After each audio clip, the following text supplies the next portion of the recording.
As a third step, create token theft and don't compromise IR runbook.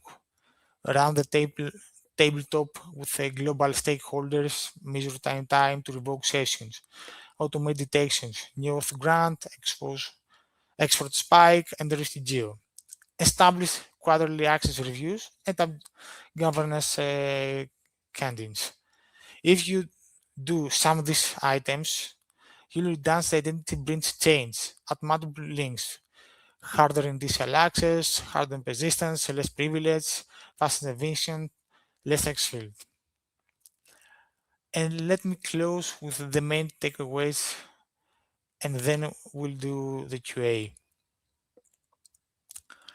Takeaways. Identity was a breach.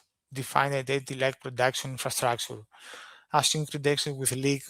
Design the fast containment. Session revocation, less privilege.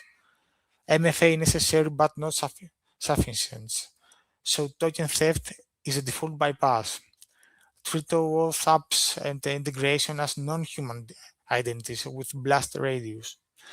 Zero starting privilege and tap governance at high leverage with wins for 2026.